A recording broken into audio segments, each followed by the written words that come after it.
week 9 of the fantasy football season, and here's a few tight ends I would look to add this week. The first guy, Arnold of the Jacksonville Jaguar. So Arnold, he's been a recommended add a few times this season on the waiver wire. But right here in week 8, he had a good ball game. 8 catches, 68 yards at the Seattle Seahawks on 10 targets. I know a lot of garbage time in this ball game because the Jacksonville Jaguars got blown out 31-7.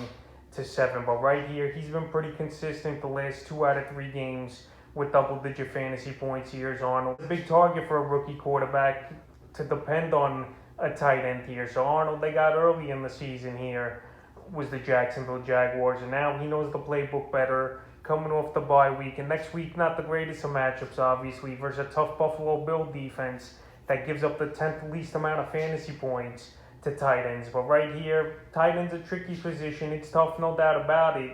And we've seen a few injuries at the position as well over the last few weeks. So right now, Arnold's available in 96% of fantasy leagues, and I would give him an ad on the wire this week. The next tight end's Swaim of the Tennessee Titans. So this week, a lot of slim pickings on the waiver wire here at the tight end position. I'm not going to lie. So Swain had a good ball game in week 8 versus the Indianapolis Colts. 4 catches, 23 yards, and a touchdown. So Swain here, he's more of a blocking tight end and a second or third string guy over behind Anthony Furska. But right here, Swain in this one was a red zone threat.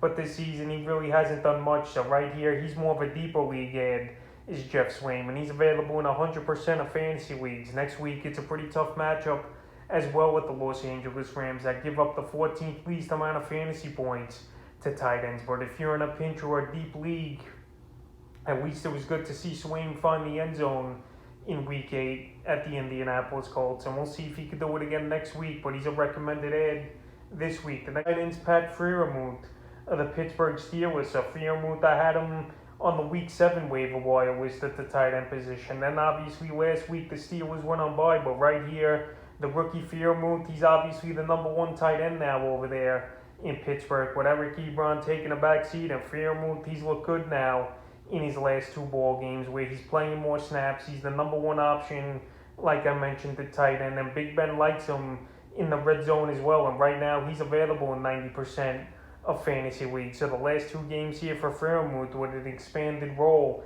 Week 6 versus Seattle, 7 catches, 58 yards.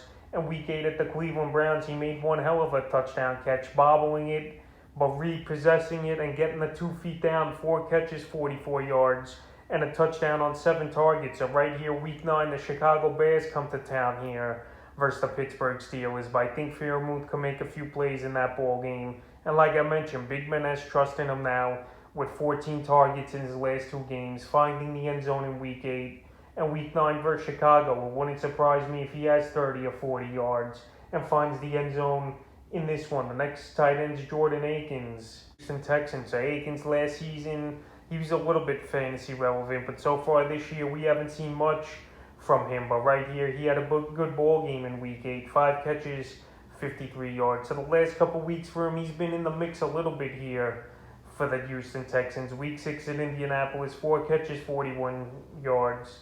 Week 7 at Arizona, 2 catches, 13 yards.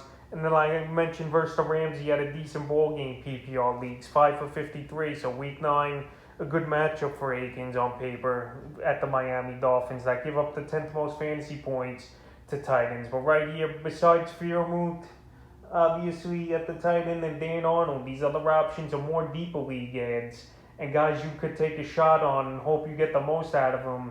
In Akins, obviously, and Swaim, who I mentioned, and the 5th and final tight end that I look to get on the wire this week, C.J. Uzomah of the Cincinnati Bengals. So Uzomah was a hot pickup last week, but right now he's still available in a decent chunk of fantasy leagues at 52%.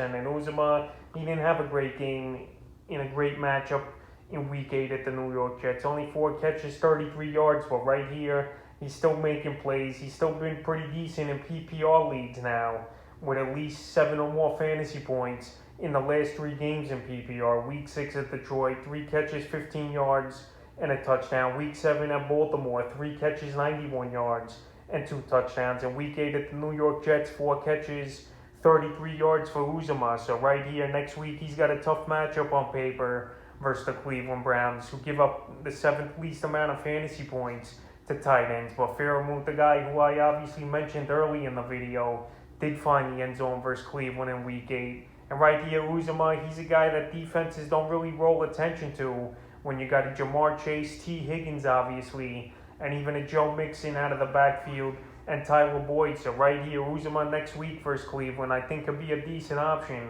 and a tight end to get. So that's a few tight ends I'd look to hit on the waiver wire heading into Week 9 of the fantasy.